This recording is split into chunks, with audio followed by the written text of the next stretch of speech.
My name's John, and this is an HMG QuickSit.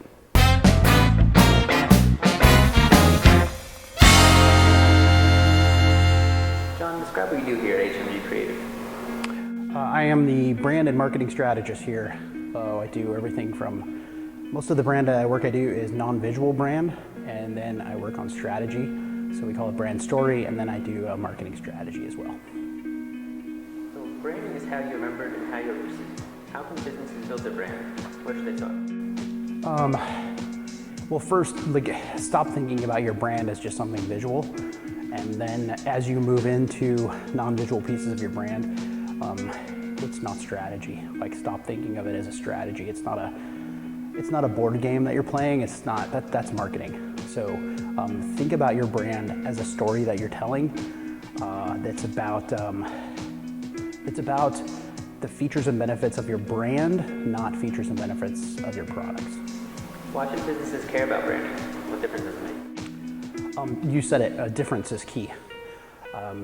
If you don't tell your brand story that kind of accentuates your brand difference, then what happens is in the market, you end up telling the story of your competition. And if the story that your competition tells is about price and they're priced cheaper than you end up talking about price the rest of your brand life.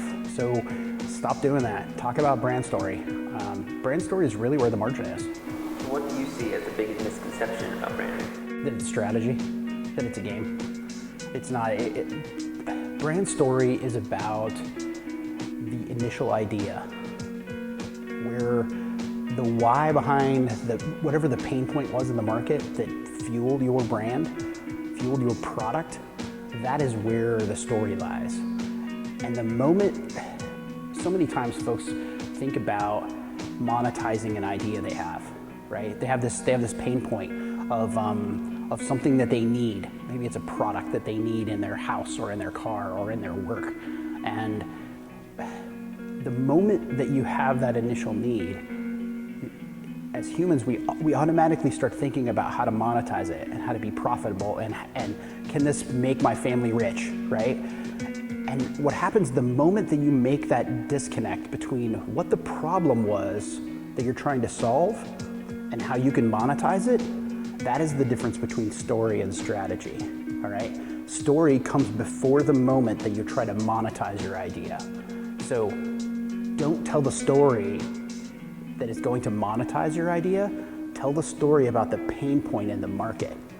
Tell the story about what it was that you wanted to change, what you needed, the story of what you needed or what you were willing to do better.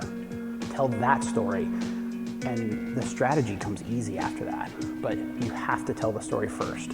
So the biggest misconception is jumping right to strategy and forgetting your story altogether.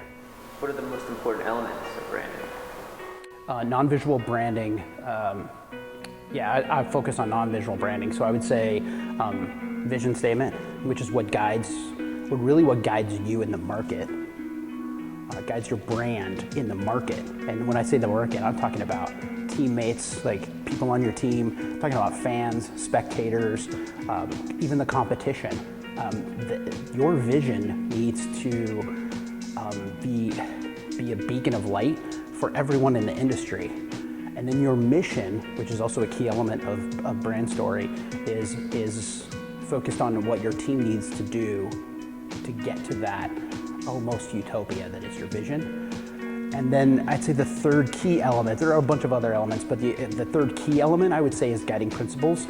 And so what you do is once you have vision, it's based on your why and your brand story, and now you have mission that's based on, because of my why, these products needs to have this feature and this benefit. Mission, team, how do we get those features and benefits on our product in a way that can be profitable?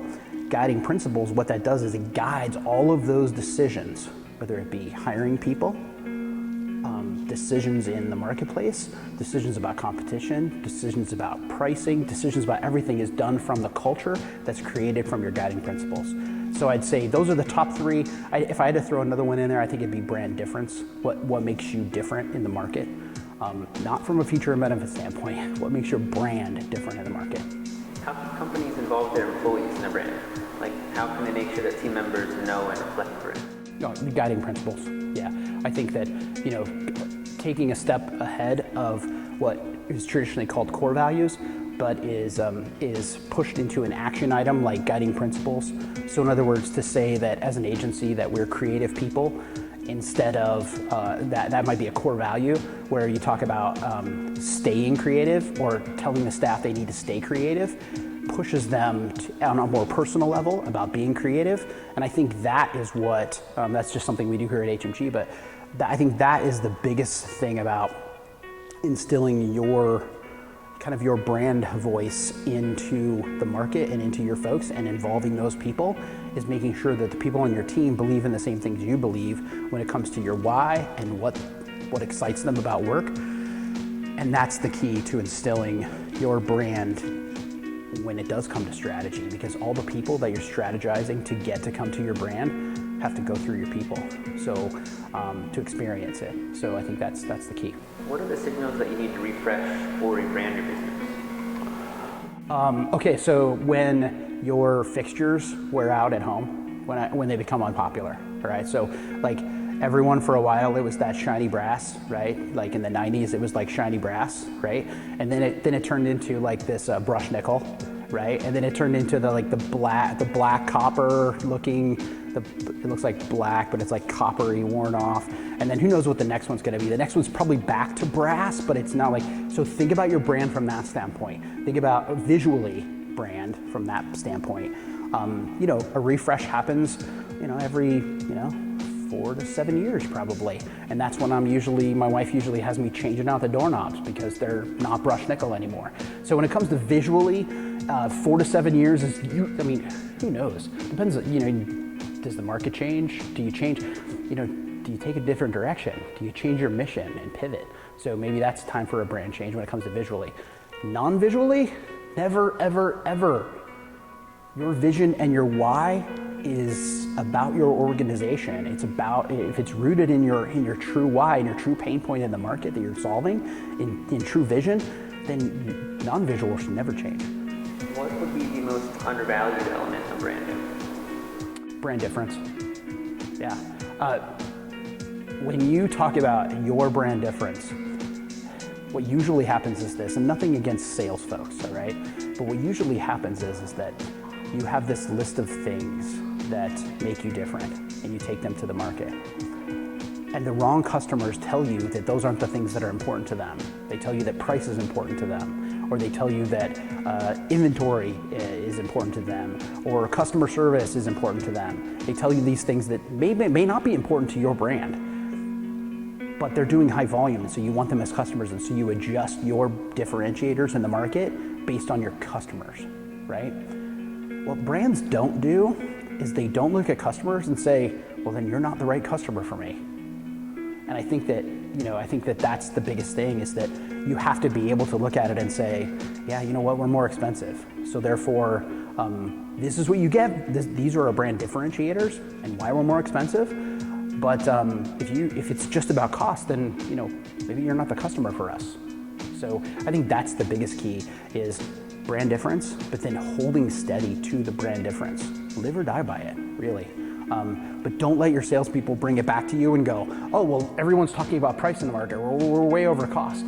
That means you didn't hire people that are part of your culture and part of your guiding principles. So. And what are your predictions for the role of brand in the next few years?